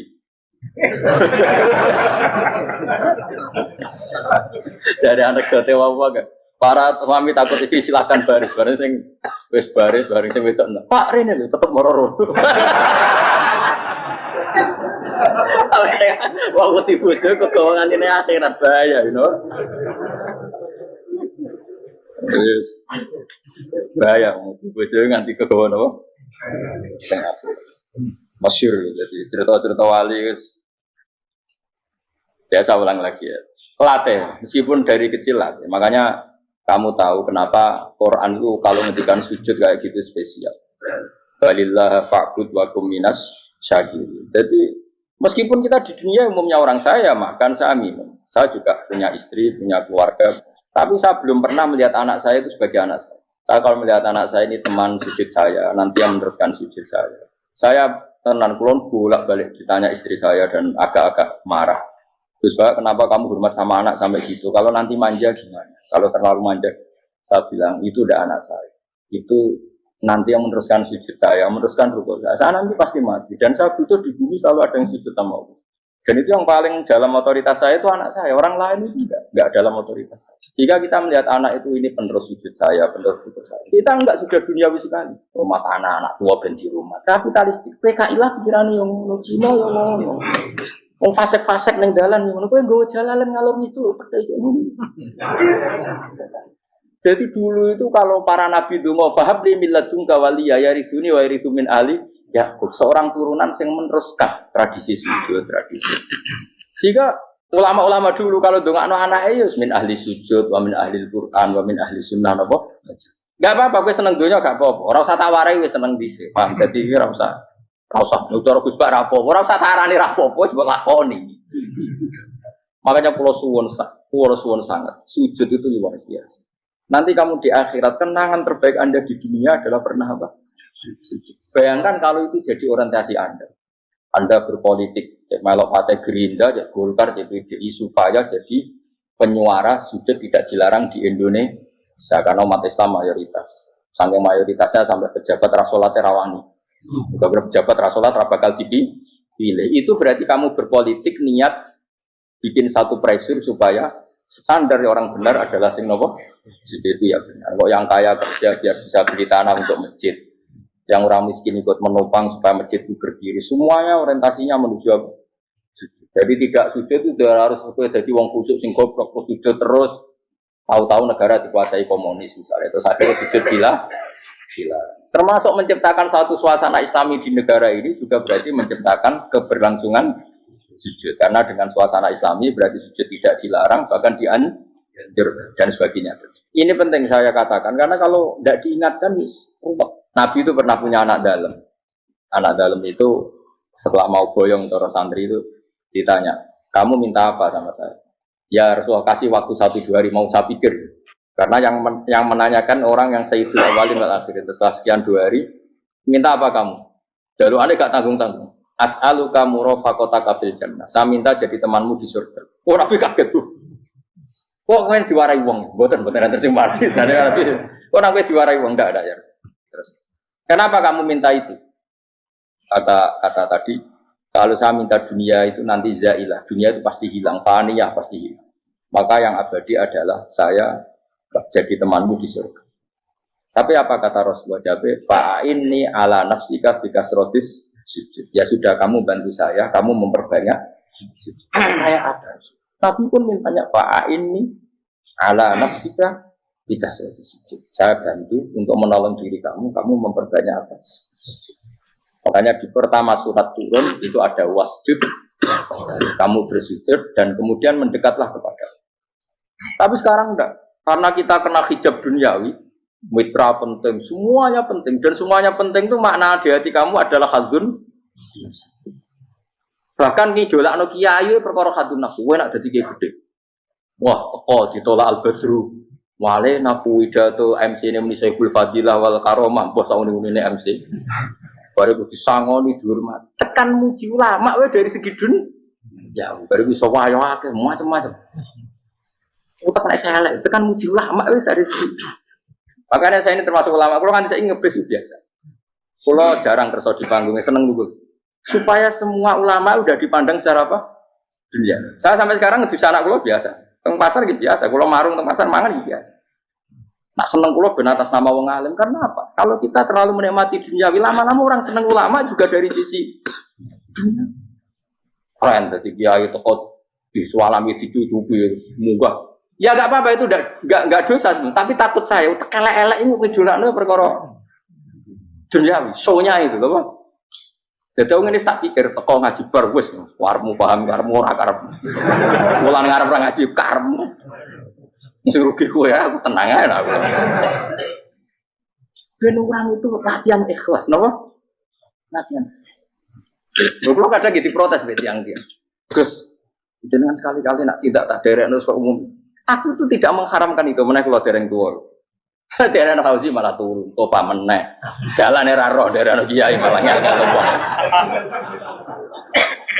Ngurusin tahu tak menderek nang kota, akan sepeda motor kan terno ning gone Malibu. Dalane ora roh, malah yo nerang. Lha kene jalan akhirat ora roh donya ora roh sing ora iso. Lah tak kowe wong ijo urip. Jalan dunia ora roh, jalan akhirat ora mbok roh iku apa. Repot. Jadi kenapa saya tidak mau, bukannya menolak. Saya senang kalau kiai-kiai terhormat, senang sekali. Saya senang kalau ada ulama dihormati karena supaya jadi tradisi ulama itu terhormat. Tapi jangan semua ulama mau dihormati. Nanti lama-lama jadi siklus. Akan mencintai kiai saja karena fasilitas. Terus senang jadi imam masjid akbar, masjid Istiqlal, imam besar. Senang mergo kenal presiden, datang dikawal. Senang jadi sudes, wah keren, sholat ngarepe Ka'bah, kok dikawal askar. Ya kalau senang karena itu kan berarti menjadi dunia. Itu sirinya kenapa Rasulullah ketika ba'da Fatih Mekah sudah menguasai Mekah, sudah naklukkan Mekah Madinah. Nabi itu satu hari itu biasa. Mau sarapan saja kadang nggak ada yang dimakan. Tanya ya Aisyah, apa saya bisa sarapan? Enggak ya Rasulullah. Ya sudah saya tak puasa. Supaya tetap terkontrol bahwa umatnya mencintai beliau bukan karena kebesaran. Itu Rasul. Itu setelah periode Mekah loh. Jangan kira itu periode Medina. Apa? Itu periode apa? Medina loh. Periode yang setelah Nabi punya segala. Tapi Nabi tetap seperti itu. Kenangannya Aisyah sebagai istrinya apa coba? Dia cantik. Cantik sekali. Aku tahu jajal turun ngarepin Nabi terlentang. Ya Nabi tetap sholat. Nah beliau sujud sikilku tak ingkret no. Nah beliau ngadeg tak lonjoro meneh. Jadi Aisyah wa ana muqtaridotun benayati turu terlentang. Jadi cara ya sudah terlentang. Mau Nabi nak sholat suwi dia tetap sholat. Tapi itu bojo ayu orang ngerasa sholat. Bojo elek ora sholat. Bocah elek ya menjunub meneh wae. Kowe ora kena go contoh kasus wis wong kasus.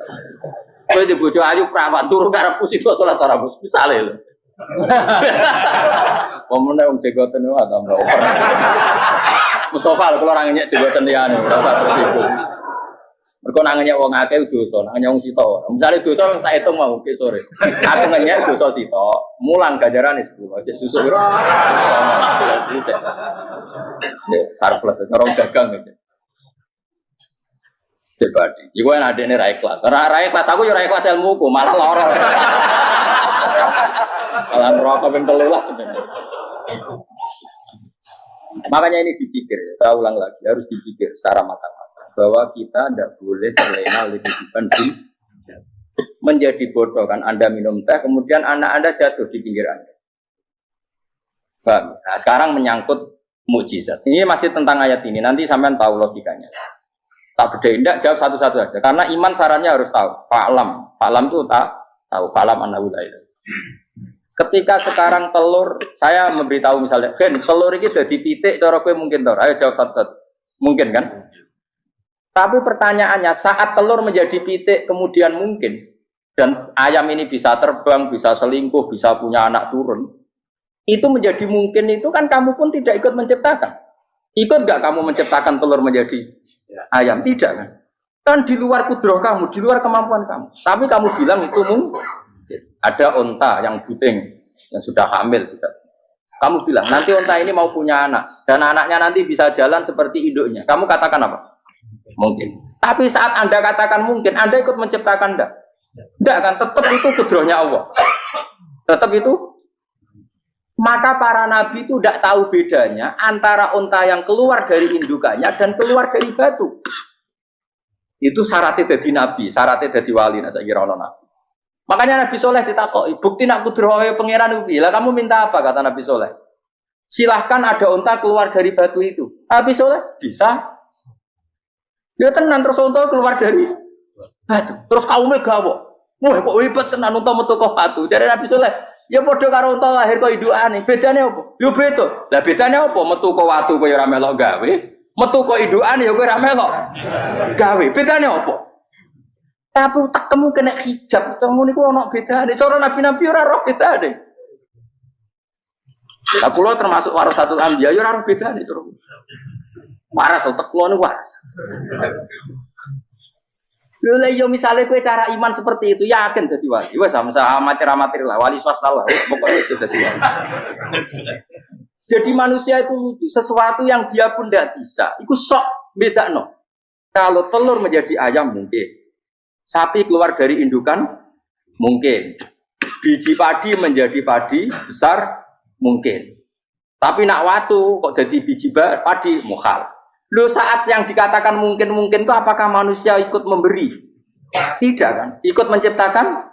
Harusnya kan dia bilang, yo aku menyaksikan itu karena ada kekuatan X yang menciptakan itu. Harusnya dia kalau mau konsisten kan, saya tidak bisa menciptakan telur jadi ayam, tapi ada kekuatan lain yang menciptakan. Dan saya tidak bisa. Jadi telur keluar dari ayam ya kita tidak bisa menciptakan. Sapi keluar dari indukan ya kita tidak bisa menciptakan. Termasuk untanya Nabi Soleh yang keluar dari batu besar kita.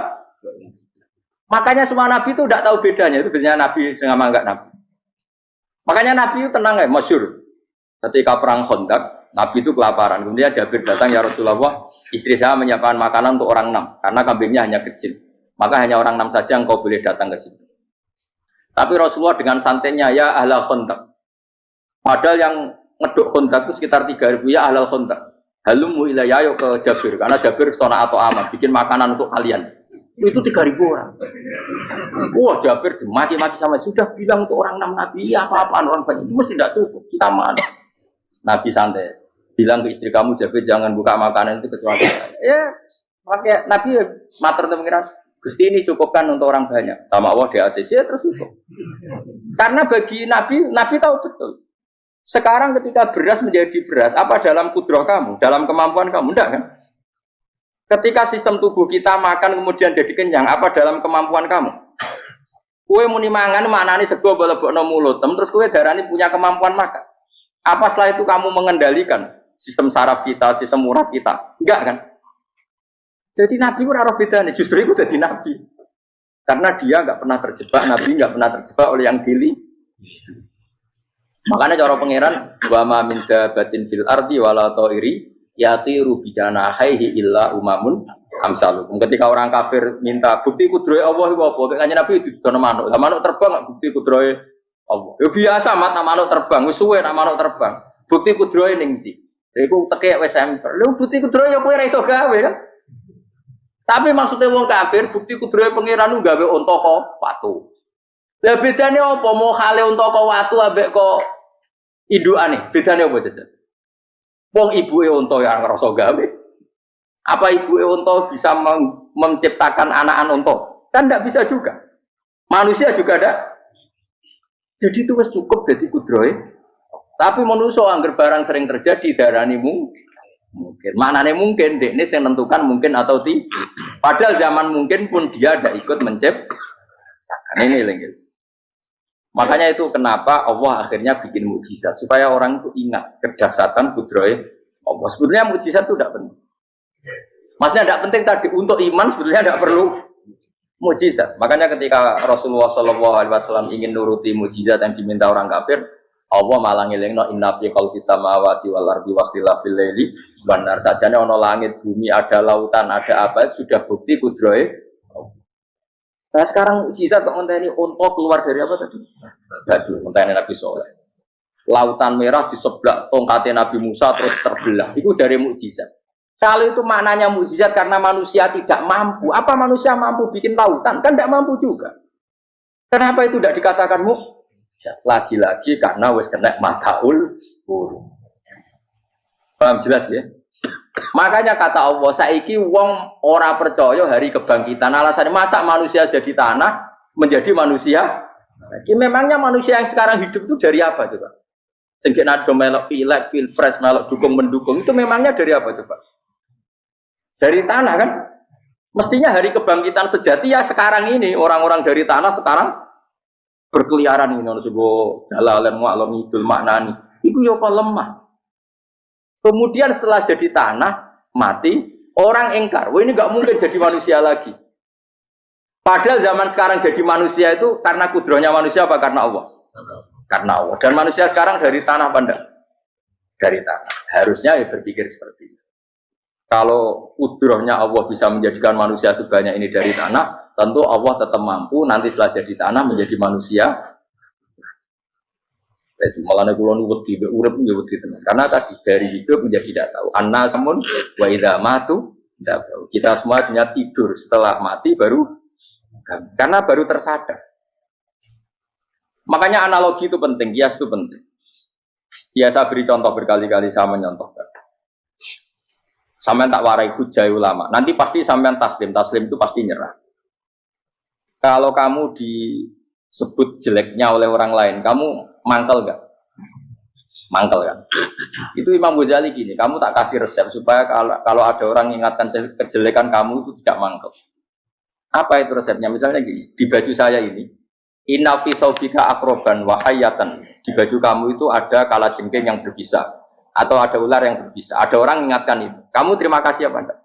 Terima kasih. Karena ada sesuatu yang bahaya di diri kamu, diingatkan. Dan karena diingatkan itu Anda terus bisa menghilangkan sesuatu yang bahaya tadi.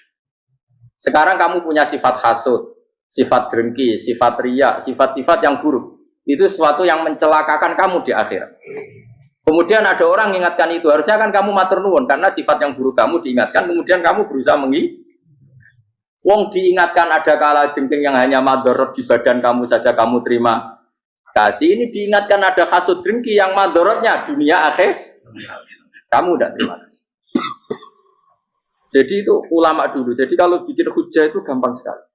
Jika ulama dulu kalau berdebat kemudian diingatkan temannya, kalau dia salah misalnya, itu ya tenang saja. Karena mereka cukup punya akal, punya analogi untuk nganggap itu biasa. Kayak diingatkan ada kala jengking di tubuh kamu. Kamu matur nuwun enggak sama yang ingatkan? Tadi saya ngaji sore, ngaji di sini cerita. Kila itu Imam Ahmad. Itu mudah mereka iman sama Allah dan Rasul. Maka yu'minu billahi wal yaumil akhir falyukrim apa? Jaru. Kalau kamu iman sama Allah dan Rasul maka muliakan tetangga. Itu ada seorang ulama dipanggil tetangganya, ayo ke rumah saya. Setelah sampai, dah pulang saya tidak jadi butuh. Sampai di rumahnya dipanggil lagi. Ke situ lagi, dah pulang lagi saya sampai 3 kali. Itu si ulamanya senyum-senyum santai. Ketika pemuda tadi insaf dan minta maaf, kenapa Pak Ulama kamu kok tenang saja? Jawabannya enggak. Kata Rasulullah, saya disuruh hormat tetangga. Saya senang sekali bisa melakukan perintah Rasulullah. Jadi saya nurut kamu itu tidak ada urusannya dengan kamu, karena perintahnya Rasulullah. Nangis muda kan. Kalau kita kan enggak, gengsi dong, giambar. Ini kan kita gayanya muni sunnah Rasul, tapi teke uji adun. Nah kalau kamu sudah gitu, daftar jadi wali, buat KPU-nya oleh nyetujui, buat kapan roh nanti. Saya ulang lagi, jadi kamu harus terbiasa dengan kias yang diajarkan Quran ya. Jadi ketika bibijian jadi pohon besar, itu pun kamu katakan mungkin. Padahal ketika kamu katakan mungkin, kamu pun tidak ikut menumbuhkan bibijian jadi pohon asam yang besar. Itu menunjukkan kudrohnya Allah. Artinya sebetulnya kamu hidup semuanya itu hanya menyaksikan kudrohnya Allah tanpa kamu memberi kontribusi. Kenapa kamu yang menentukan mohal dan tidak mau? Harusnya mau taslim menyerahkan diri nak kabeh mau nyekseni kekuasaane Allah. Itu sing dimaksud Quran apa ya tanazzalul amru bainahunna lita'lamu annallaha ala kulli syai'in qadir wa annallaha qad ahata bi kulli syai'in ilma. Alam raya dibikin variasi kayak gini mau tujuannya Allah supaya kalian menyaksikan kemampuannya. Boleh jelas ya. Makanya ketika ada pangeran, ketika bumi yang sudah mati tak hidupkan dengan hujan, begitulah kadzalikan nusyur. Ya kira-kira seperti itu proses sesuatu yang mati menjadi hidup lagi. Coba biji, misalnya biji apa? Biji kurma atau biji kacang atau biji apa? Kamu simpan di rumah bertahun-tahun, berpuluh-puluh tahun. Tentu ini berstatus biji yang mati. Kamu tanam di tanah, kamu kasih air, kemudian menjadi hidup. Menjadi hidup, rindang. Ya sudah, itu kan berarti Allah bisa menggerakkan dari sesuatu yang mati. Itu juga telur, sesuatu yang mati. Tapi kalau kamu bilang, tapi di dalamnya itu ada zat-zat yang hidup, itu pun tidak kamu yang menciptakan. Susah ya, apa sih ngakoni nak iku kudroyo. Lah anak kowe ngakoni kowe gak mampu kemudian iku kudroyo Allah, tentu kematian kita setelah mati pun dalam kudronya bisa bangkit lagi. Makanya Allah menutup kadzalikan nusyur. Begitulah. Begitu juga menyangkut umur. Kalau kamu dijaya harusnya kamu minta dong tidak mati terus.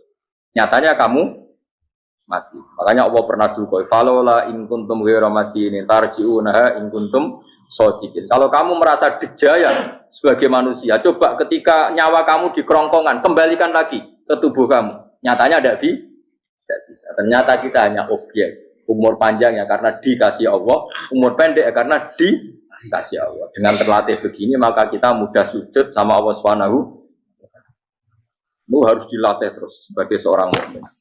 Jika kita hidup di negara apa saja, kondisi apa saja itu rileks. Karena semuanya itu karena kekuasaannya. Meskipun kita tentu bernegara yang baik. Dan kita ikut pilpres, ikut pileg, ya normal lah. Bertetangga yang baik, apa saja yang baik. Tapi semuanya itu kita menjaga konstitusinya Allah. Sampai be tonggo isane masjid kene enak. Bojo tiga imangan bener kecewa be duwe, ora kecewa kok belum sujud bareng. Anak kita rawat supaya mereka jadi generasi penerus sujud, penerus ruku. Terus begitu jadi orientasi. Itu kalau sudah seperti itu namanya al-ulama warasatul anbiya. Emangnya Nabi mewarisi kita apa coba? Cara kita sujud, cara kita rukuk. Coba Quran ngalunjikan warka'u ma'ar rafiqin. Balillah fa'bud wakum minasyakin. Tapi tahu-tahu ada generasi muslim yang cacane iku mapan. Karena ngono ora usah Islam, PKI yo kepengen mapan, komunis yo kepengen mapan. Lonte nganti dadi lonte yo kepengen mapan. Copet nganti dadi copet yo kepengen mapan. Bajingan nganti dadi bajingan yo kepengen mapan. Karena kepengen mapan ora kudu wong saleh, wong fasik pun kepengen. Bener bedane opo nggo jalalan cita-citane mau kepengen mapan. Bukan cita-cita sing gak perlu wong nggo jalalan, wong fasik kok yo. Mana cari Imam Ghazali nak gejlok-gejlokan. Kamu jangan bangga nikmat yang yastariku ma'akal bahar. Itu satu nikmat sing kewan kudu. Misalnya kue seneng mangan akeh, fal jamus aksaru akeh. Jamus itu angane luwih akeh. Nak kue seneng kumpul kebo, kumpul wong itu akeh, fal firdu aksaru wikoan. Kethek iku kuwate jimak luwih kuat. Pitik luwih kuat. Imam Ghazali kok satu kenikmatan sing mustarok. Mustarok benal ukola wa benal wiril ukola. Tapi nak nikmate sujud ora iso kethek sujud suwi-suwi ora. Spesial napa? Spesial. Kalau suwun makanya Imam Sinten Sayyidina Umar tadi sampai seperti itu. Ketika dia ditusuk sama seseorang, dia tanya pertama, yang nusuk saya siapa? Orang Majusi ya Amirul Mukminin. Alhamdulillah alladzi ja'ala maniyati biyadi rajulin lam yasjud laka sajdah. Yuhajuni biya yaumal qiyamah. Jadi itu penting. Artinya satu sujud pun sudah menjadikan kita berhak masuk neraka. Ya tentu yang ikhlas. Nah ukurannya ikhlas itu gimana ya? Pokoknya sujud. Ada kepen buswarga ya rapati ikhlas. Kepen dadi wali ya ora ikhlas. Terus piye? Ya ora ono carane. Ikhlas ora usah cara. Mau ikhlas maknane murni. Nah ono carane malah ora. Nah, jadi mau ora dadi daftar wali. Nek kepen sujud dadi wali ya ora ikhlas. Pomene nak dadi wali terkenal terus sowan akeh salam tempel akeh tambah ra ikhlas. Lan cara gejolakane bapak kula kan. Bapak kula nanti kula tangkep. Ada orang tertentu kok terkenal wali, terkenal sekali orang. Tak tanya Bapak, jenengan mboten kepengin dadi wali seperti itu. Jawab Bapak lucu. Jadi ini wali kepengin hak disayang pangeran, tapi dadi koyo iku ora kepengin. Bapak saged. Lah wis dadi kula dadi salam tempel. Engko nang opahe mau ikut tok. Saking ikhlasnya Bapak.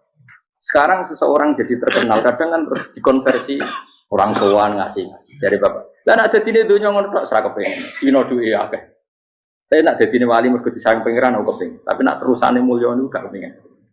Maksudnya enggak kepengin enggak boleh jadi orang. Aku yang manusa jadi kadang aku kepengin wah, kiai top. Saya metu ke mobil di apa, wong visuale, ono sing tiba-tibaan seru no. Kerennya opo di pause. Tutup. Sopan tuh. Serah keren hisape akeh. Maksud kula niku saya tetap senang ada kiai terhormat itu sangat senang. Cuma jangan semua ulama seperti itu. Nanti ono wong kepengin dadi ulama saja karena nilai-nilai dunia. Enak tuh saya itu yang nggak suka. Maksudnya nggak suka kalau ada orang seperti itu. Makanya pasti generasi yang melihatnya seperti.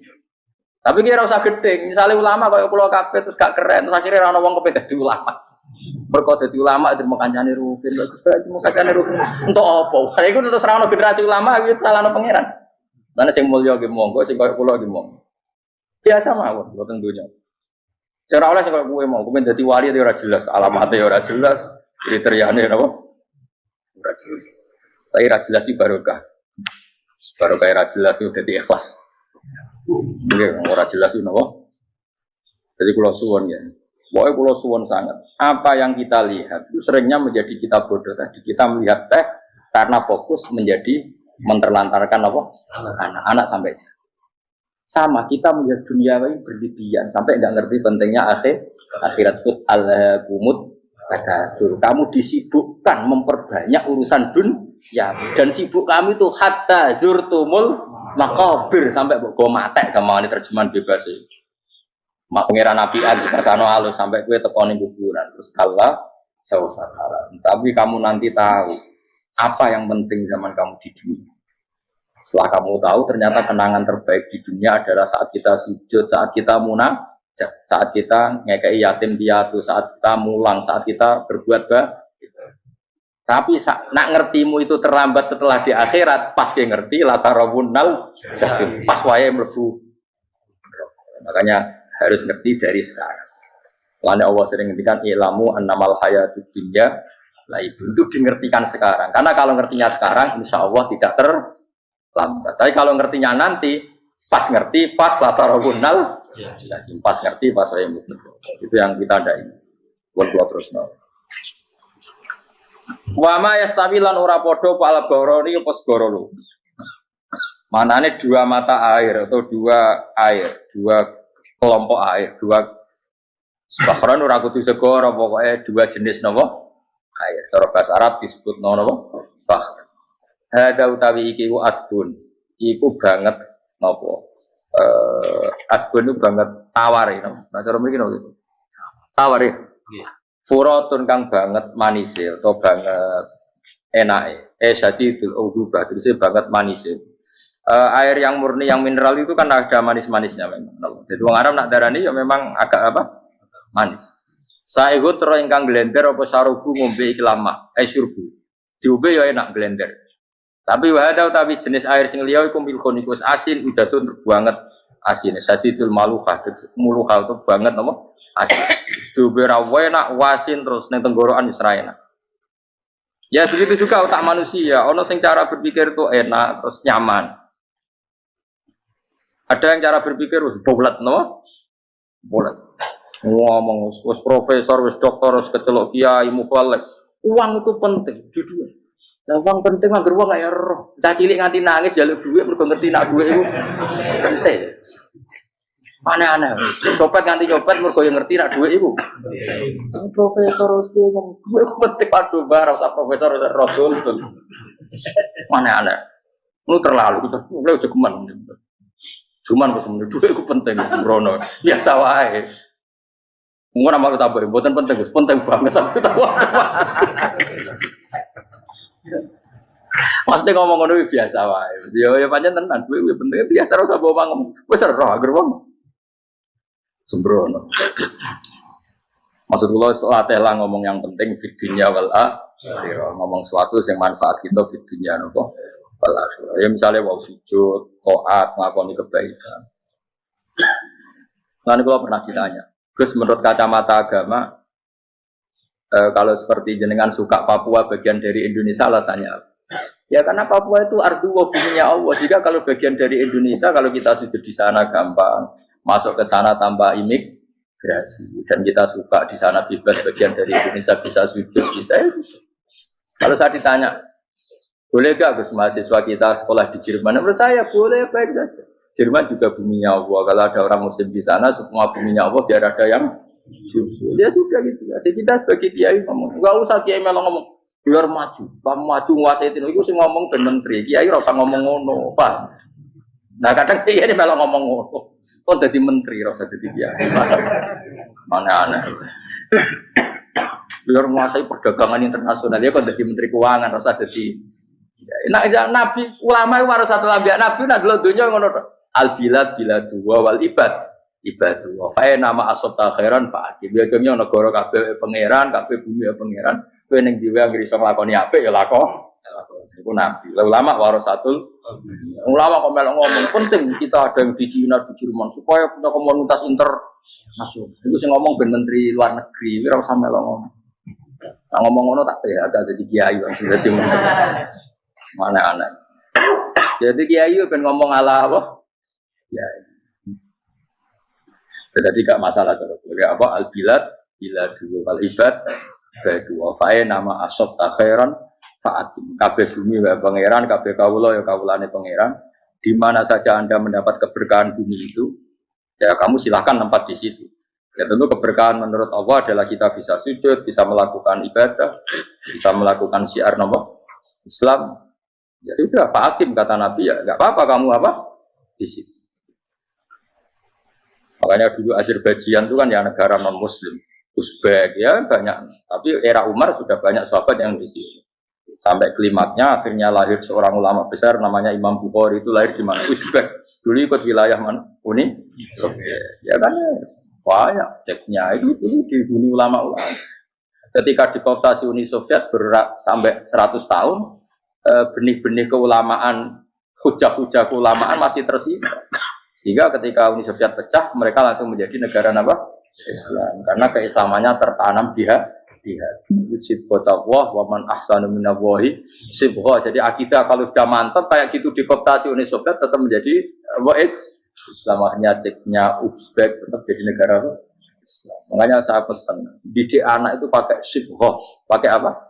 Sibghah. Sehingga dengan dunia yang seperti ini anak-anak kita menjadi muslim yang baik, mukmin yang baik. Karena dilatih apa? Dengan sibghatullah wa man ahsanu minallahi sibghah. Yo jaman buat ajari materi. Kok wis roh dhewe, materi ora sabuk warai, bocah roh dhewe. Nah, HP iku penting, sepeda motor malah bapak sing ngajari. Waduh, materi. Terus diajari ya roh dhewe. Pemene turunan tambah roh. Mungkin wis kan gak trimo roh alim kan.